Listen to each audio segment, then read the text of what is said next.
The unique function returns a list of unique values in a list or range. It is only available in Office 365 and it is a dynamic formula. First of all, let's look at the parameters involved in a unique formula.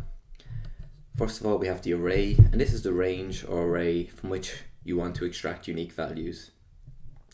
The second value, which is optional, is by column, and this is how to compare and extract. And the third parameter, which again is optional, is exactly once. And for this one, a true equals the values that occur once, and false equals all unique values. So let's look at a basic example here, just using that first parameter, which is the only one required, which is the only non-optional parameter. If I open unique formula and I select the array, which in this case is the data here, which is the different salesperson data, but I can see that names that come are duplicated and are present more than once.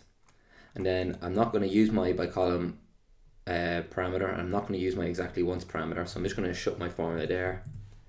Here, this will automatically generate a list of the different salespersons, the unique salespeople name.